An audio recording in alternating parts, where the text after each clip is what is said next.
तो ईरान और अमेरिका में लड़ाई एक बार फिर से शुरू हो सकती है। नमस्कार, मैं हूं नीलू। तो डोनाल्ड ट्रंप ईरान के साथ हो रही बातचीत से बेहद निराश हैं। और दूसरी आज की बड़ी खबर ये कि यूएई भी वो देश था अरब का जिसने ईरान पर हमला किया। जी हां, ये बड़ा खुलासा हुआ है। इन दोनों खबरों पर विस्तार से बातचीत करेंगे, लेकिन पहले बात फ्रस्ट्रेटेड ट्रंप की कि अब वो बातचीत को लेकर बेहद फ्रस्ट्रेटेड है। जी हां, उन्होंने जो बातें कही हैं उस बात को आपको बताते हैं। अमेरिकी आर्मी को बड़े पैमाने पर हमले का आदेश देने पर अब ट्रंप विचार कर रहे हैं और उनका कहना है कि अब वो इरिटेट हो चुके हैं। जो बातचीत चल रही थी वो बातचीत नहीं बन पा रही, इसलिए उनको लगता है कि अंतिम विकल्प अब हमला करना ही ईरान पर रह गया है। सीएनएन ने अपनी एक रिपोर्ट में दावा किया कि ट्रंप मौजूदा स्थिति से पूरी तरह से उकता चुके हैं। उनको लग रहा है कि सैन्य हमलों के जरिए ईरान को डील करने पर मजबूर किया जा सकता है। यानी अब कोई विकल्प ट्रंप को लगता है कि नहीं बचा है। बातचीत से टाइम पास हो रहा है, वो इरिटेट हो रहे हैं और ऐसे में वो कह रहे हैं कि अब हमला किया जाए ईरान पर, इसके अलावा कोई विकल्प नहीं है, क्योंकि ईरान है कि वो उनकी मांगे मानने को तैयार नहीं है। अगर कल बगाई की बात की जाए, उन्होंने जिस तरह से बातें कही थी कि हमारी मांगों को मान लीजिए, हमने कोई बेजा बातें नहीं वहां पर रखी हैं, शर्तें नहीं रखी है जिसे अमेरिका नहीं मान सकता है, इसलिए ईरान ने तो नकार दिया है अमेरिका की बातों को। और अब अमेरिका ने कहा है कि ऐसे में हमारे पास और कोई विकल्प नहीं है, तो हमला होगा। अब देखिए, लड़ाई शुरू करने की अब ट्रंप सोच रहे हैं। नेतन्याहू से भी बातचीत उनकी हो चुकी है और बताया जा रहा है कि कभी भी 24 से 48 घंटे में कोई बड़ा हमला ईरान पर हो सकता है। सीएनएन ने बताया कि देखिए, अमेरिकी राष्ट्रपति डोनाल्ड ट्रंप युद्ध खत्म करने के लिए ईरान से बातचीत के तरीके से लगातार निराश हो रहे हैं और अब वो बड़े पैमाने पर सैन्य अभियान शुरू करने वाले हैं और इस पर गंभीरता से विचार हो रहा है। स्ट्रेट ऑफ हॉर्मुज के अगर बात की जाए तो लगातार बंद रहने और ईरानी नेतृत्व के भीतर मतभेदों को लेकर डोनाल्ड अब अधीर हो रहे हैं। ऐसे भी डोनाल्ड ट्रंप अधीर ही है, वो अपनी बातों को लगातार पलटते रहते हैं।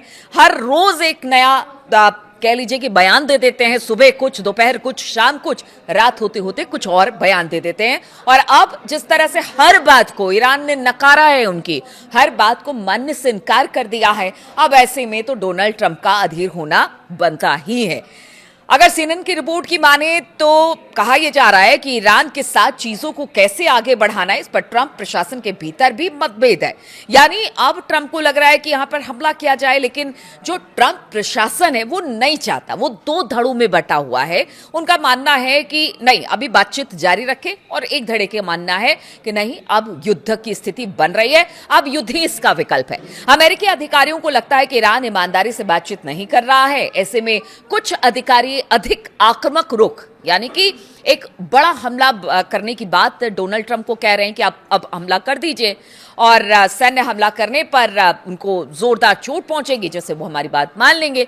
लेकिन कुछ अधिकारी ट्रंप के कह रहे हैं, उनका तर्क है कि कूटनीतिक प्रयास यानी बातचीत, टॉक जारी रखना चाहिए। ईरान के खिलाफ युद्ध में संयुक्त अरब अमीरात, यूएई ने अमेरिका का साथ दिया। दूसरी बड़ी खबर हम आपको बता रहे हैं, ये बड़ी खबर है। देखिए, पीछे ये कहा जा रहा था कि जो यूएई है उस पर आखिर ईरान इतने हमले क्यों कर रहा है। जितने हमले वो इजराइल पर नहीं कर रहा, जितने हमले वो अमेरिका के सैन्य ठिकानों पर नहीं कर रहा, उससे ज्यादा हमले यूएई पर आखिर क्यों ईरान कर रहा है। तो शायद ईरान को पता था कि यूएई वो ऐसा एक देश है जो उसको लगातार टारगेट कर रहा है, अमेरिका और इजराइल की सैन्य मदद कर रहा है।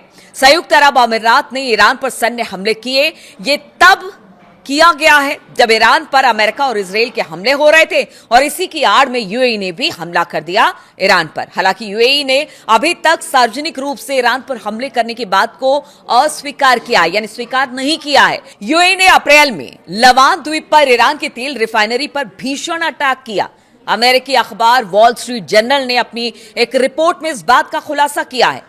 वॉल स्ट्रीट जर्नल ने सोमवार को इस मामले में परिचित अफसरों के हवाले से बताया कि संयुक्त अरब अमीरात ने ईरान पर सैन्य हमले किए। इस रिपोर्ट से यूएई और ईरान के बीच तनाव और ज्यादा बढ़ सकता है। पहले ही आप देखिए कि 500 से ज्यादा हमले ईरान ने किए। शायद ईरान को पता था कि वो उसके साथ रहने की, यानी ईरान के साथ रहने की बात करता है, लेकिन कहीं ना कहीं ईरान की पीठ में छुरा भोंकने का काम कर रहा है। इसलिए हमले लगातार जबरदस्त तरीके से ईरान ने यूएई पर किए। और अब जब रिपोर्ट आ गई है तो बताया जा रहा है कि हो सकता है अब ईरान और यूएई के बीच तल्खी और ज्यादा बढ़ जाए। ये रिपोर्ट ईरान के उन आरोपों को ताकत देती है जिनमें बार बार कहा गया कि यूएई की जमीन का इस्तेमाल उनके खिलाफ हो रहा है। ईरान ने यूएई को इजराइल का प्रॉक्सी कहा है। आप देखिए, बड़ी बात है। ईरान ने अब कह दिया है कि देखिए, अरब मुल्क बाकी तो जो है लेकिन जो यूएई है ना, वो प्रॉक्सी है इजराइल का। और अब ये पूरी तरह से साफ हो गया। अगर रिपोर्ट की बात की जाए तो रिपोर्ट के अनुसार संयुक्त अरब अमीरात यानी यूएई के ईरान पर सैन्य हमलों का खुलासा होने से वो युद्ध में अमेरिका और इजराइल गठबंधन के साथ शामिल होने वाला एकमात्र देश बन गया है। रिपोर्ट में कहा गया है कि उस समय ईरान ने स्वीकार किया था कि किसी अज्ञात दुश्मन ने उसकी जमीन पर हमला किया।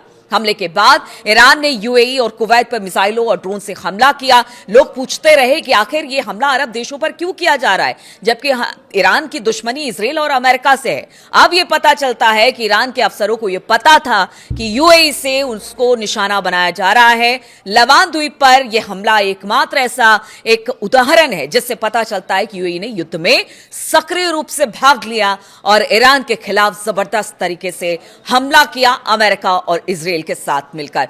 तो अब देखना होगा कि जब यह बड़ा खुलासा यूएई को लेकर हुआ है कि उसने ईरान पर हमला किया, अमेरिका और इजराइल का साथ दिया, ईरान का रुख क्या रहता है। और इधर डोनाल्ड ट्रंप जो बिल्कुल फ्रस्ट्रेट हो चुके हैं, वो कह रहे हैं अब युद्ध ही इसका विकल्प है। लेकिन ईरान कह चुका है हमला करिए, हमले का जवाब भी बड़ा होगा। तो क्या ये जो 2.0 हमला है अमेरिका का ईरान पर या ईरान का अमेरिका पर, यह बड़ा हमला होगा? क्या इसके लिए अब तैयार रहना पड़ेगा? ये बड़ा सवाल है। तमाम अपडेट्स लेकर मैं आती रहूंगी। फिलहाल बहुत बहुत शुक्रिया मेरे साथ इस वीडियो में शामिल होने के लिए।